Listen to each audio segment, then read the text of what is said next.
नमो अरिहन्ताणं नमो सिद्धाणं नमो आयर्याणं नमो वज्रायाणं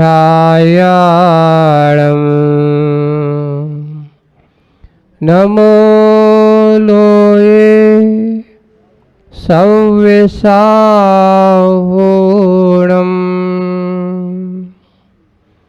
बोलो शासनिक भगवान महावीर स्वामी की। मूल नायक देवादिदेव 1008 श्री पार्श्वनाथ भगवान की। देवादिदेव 1008 श्री वासुदेव भगवान की। परम पूज्य आचार्य गुरुदेव श्री विद्यासागर जी महाराज की। आचार्य श्री सुमेर सागर जी महाराज की। उत्तम आर्जव धर्म की। 3 कम 9 करोड़ मुनि राजों की। परम पूज्य मुनिवर श्री अजित सागर जी महामुनिराज की। समस्त मुनि संघ की जयकारा गुरुदेव का। ताके घर बहु संपदा सरल स्वभावी होय।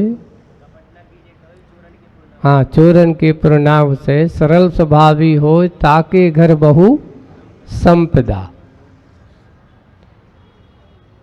देखिए बहुत अच्छा ये प्रसंग है। कपट न कीजिए कोई चोरन के पुर ना बसे। आपको ये चोर कौन है? किसको चोर मानते हो? जो बाहर की संपत्ति लूटते हैं वो चोर है कि जो आपके अपनी संपत्ति को चुराने का काम करें वो चोर?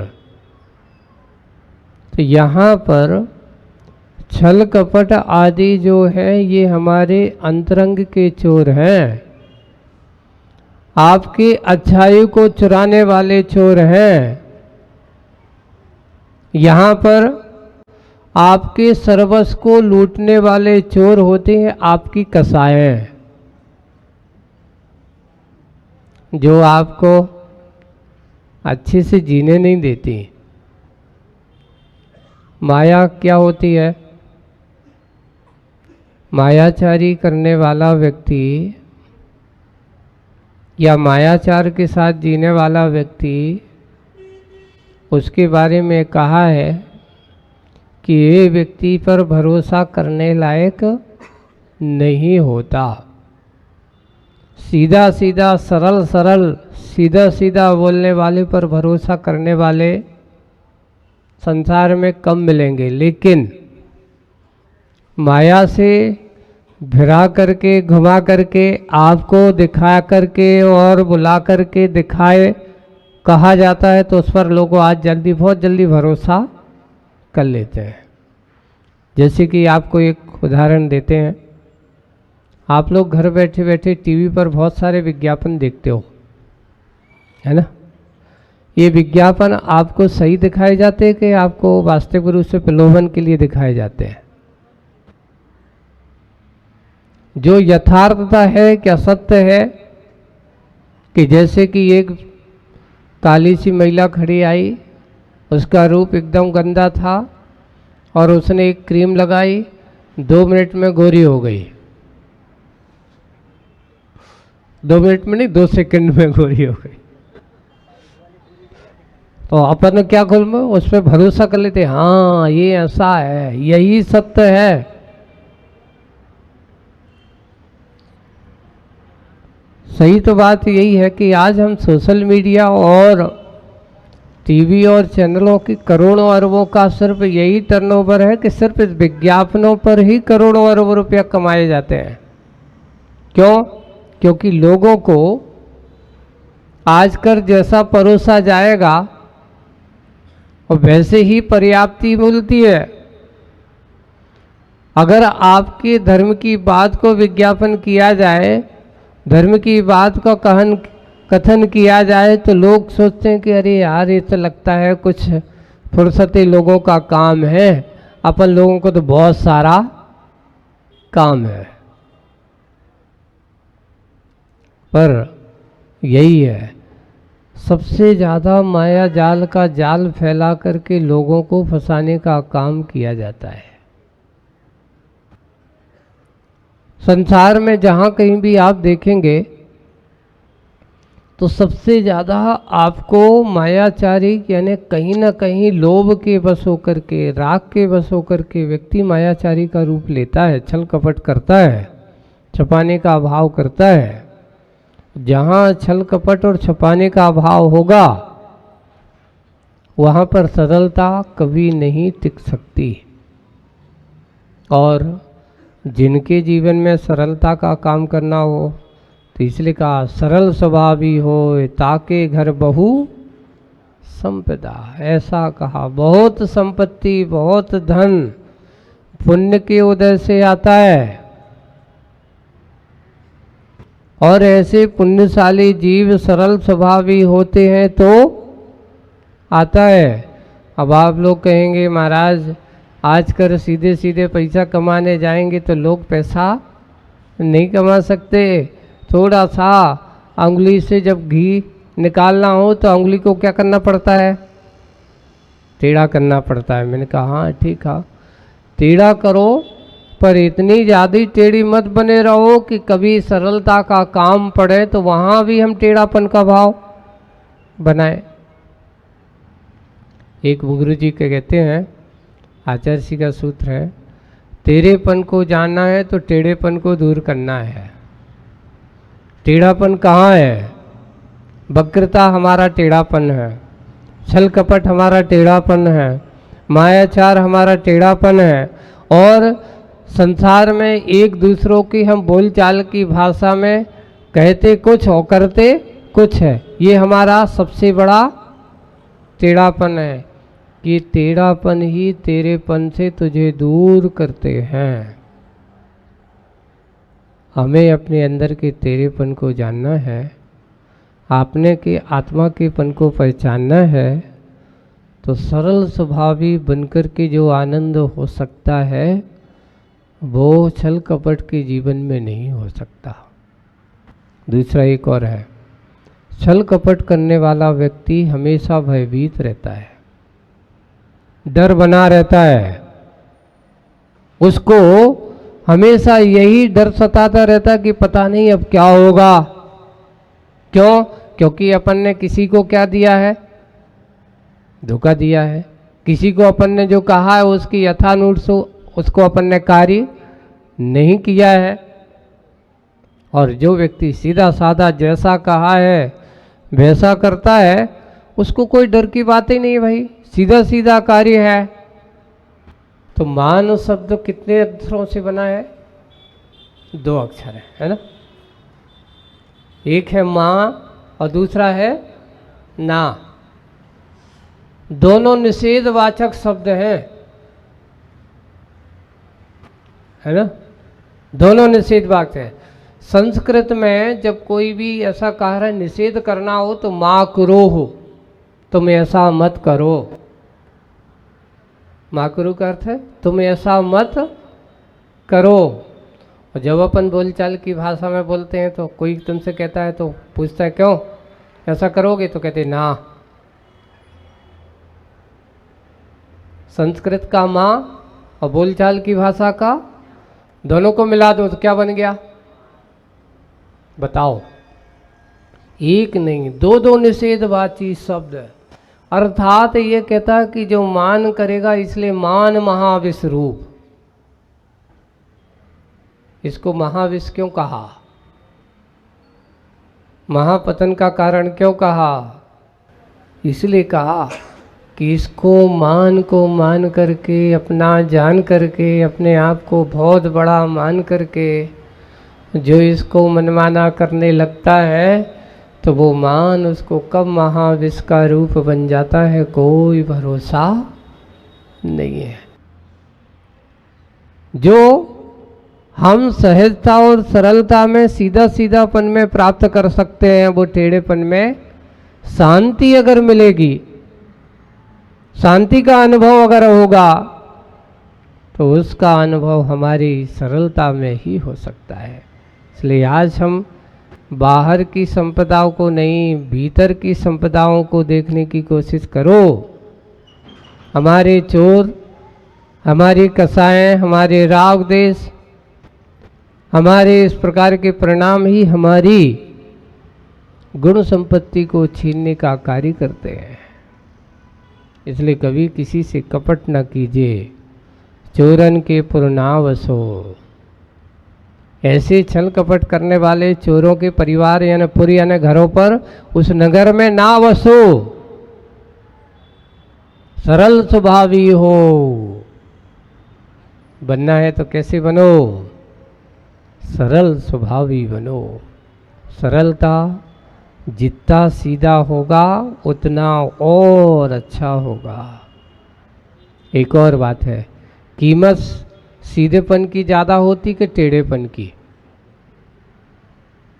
आपके लिए बता रहा हूँ। आप लोग सोचोगे कि महाराज जी टेढ़ेपन वालों की, क्योंकि जो ज़्यादा सोचता है सीधा सीधा वाला आजकल। तो हमारे यहाँ नीतिकारों ने लिखा है, जंगल में कोई जाता है, जितने पेड़ सीधे होते वे सबसे पहले कटते हैं। क्यों?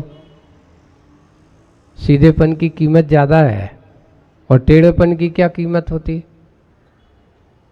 जंगल में जाओगे तो बोले कि सीधे सीधे कट गए, टेढ़े खड़े हजार, है ना? क्यों? संसार में मांग तो सीधेपन की है। कहाँ कैसे है? तो यहाँ संसार में, इस संसार की दृष्टि से देखते हैं तो सीधापन वाला कीमती तो बहुत है, लेकिन टेढ़ेपन वालों की दशा क्या है? तो एक दोहा मिलता है तुलसी, संसार में भांति भांति के लोग, कछु तो सील स्वभाव के, कछु है चूल्हे जोग।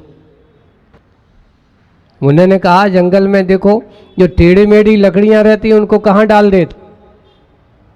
तो बोले कह जाए चूल्हे में जाओ। कहाँ जाओ? सबसे अच्छा है, वहीं पर उनका ठिकाना है टेढ़ेपन का। सीधेपन का अगर सही है तो देखो हजारों साल के लिए लोग घरों पर सजा करके रखते हैं। सीधेपन वो कहलाता है। अपने मुख्य द्वार पर अच्छा गेट बना करके रखते हैं, ये सीधेपन की कीमत है। लोग जाकर के अच्छे बड़े बड़े द्वार हैं, बड़े बड़े अच्छी चीजें हैं, सीधेपन वालों की कीमत ये होती है। और टेढ़ेपन वालों की कीमत क्या होती? जल करके राख हो जाते हैं। इसलिए सरल स्वभावी हमेशा कीमती होता है। टेढ़ेपन वाला को कोई भरोसा नहीं है, आज अस्तित्व रहेगा कल उसका अस्तित्व रहेगा, कोई भरोसा नहीं है। प्रकृति की यथार्थता सत्यता यही है, क्योंकि जिनके मन में अच्छाई को ग्रहण करने का भाव होगा वो हमेशा सीधा सरल होगा। अपने घर में जाना हो तो सीधे बनकर ही जाना पड़ेगा, टेढ़े बनकर के कोई अपने घर में प्रवेश नहीं करता। एक नीतिकार ने लिखा, सांप बाहर कितना भी टेढ़ा मेढ़ा क्यों ना चले, सांप जब आप चलता है कभी सांप सीधा नहीं चल सकता। कैसा चलेगा? क्योंकि उसको वही उसका कारण है। सर्प बाहर कितना भी टेढ़ा मेढ़ा क्यों ना चले, लेकिन जब उसे अपनी बामी में जाना पड़ता है तो कैसा होना पड़ता है?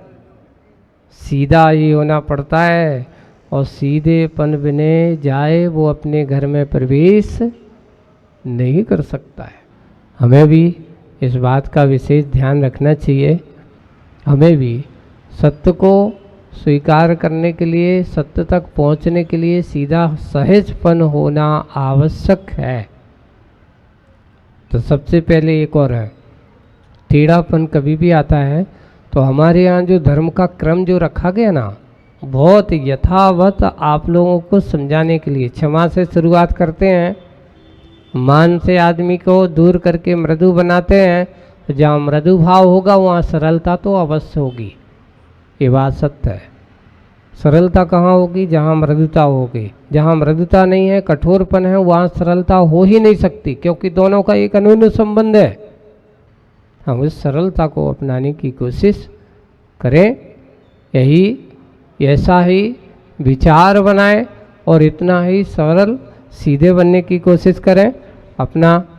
कि देखिए आज के आधुनिक परिवेश में हमारे खान पान में हम डायरेक्ट में कहते हैं कि मैं मांसाहार नहीं हूँ। आज हमारे जीवन में बहुत सारी ऐसी विसंगतियाँ हैं जो डायरेक्ट और इनडायरेक्ट रूप में आपके जीवन में वो सारी चीज़ें आ रही हैं, उनको समझना है, अपने और लाभ लेना है। लाभ लेकर के अपना आप का यथा योग्य अवसर को आता है, समय आता है, ये संयोग बनते हैं। कैसा कैसा योग बनता गया, कैसे कैसे संयोग बनता गया। तो देखियो साधु को रोकने के लिए कुछ ना कुछ श्रावक लोग भी अपने आप को क्या करते हैं, कुछ ना कुछ तो, जैसे कि मेरा यहाँ आना तो था, आएंगे ये लोग। हमारे दिनेश भाई तो कहाँ सूरत में थे, और हमारे ये पवन जी और सभी लोग सूरत में आकर के कहा था कि ज़रूर आना है। अब यहाँ आए तो क्या किया जाए, तो बोले कि इन लोगों ने बड़े चतुर होते हैं भैया आप लोग। साधु जहाँ धर्म की बात हो, धर्म प्रभावना की बात हो, तो उनको तो कहने के लिए और अच्छा है। कम से कम साधु का साथ मिलता है तो कितने लोगों के, भव्य जीवों के मन में क्या है, धर्म के प्रति आस्था भाव जागृत होता है। इससे और अच्छा सुअवसर सोने में और सुहागा। मेरा धर्म ध्यान तो चल ही रहा है, साथ में आप लोग भी धर्म ध्यान करते तो साधु सोचता है कि चलो कम से कम अपने निमित्त से इतने सारे लोगों का क्या हो रहा है, धर्म ध्यान हो रहा है। और ऐसे धर्म ध्यान का माहौल अपन ने बनाया है कि हमने पूज्य आचार्य भगवान को जितना निकटता से समझा है, हमने पूज्य आचार्य भगवान को सच्चे आस्था के साथ, भक्ति के साथ गुरु महाराज माना है। बंधुओं ध्यान रखना, मैंने शुरुआत में कहा था कि आपको ऐसे गुरु भक्ति के आयोजनों में घर में बैठ कर के अगर देखेंगे तो समझ लेना कि हमारी सच्ची गुरु आस्था के, गुरु के प्रति आस्था भाव नहीं बनेगा। हम गुरु जी के प्रति अपने आप को समर्पित होकर के और लगना चाहिए, क्योंकि गुरुगान देखिए, प्रभु भक्ति और गुरु की महिमा जितना जितना हम बखान करेंगे उतने उतने और हमारे मन में उनके प्रति आस्था भाव अभिव्यक्त होता चला जाता है।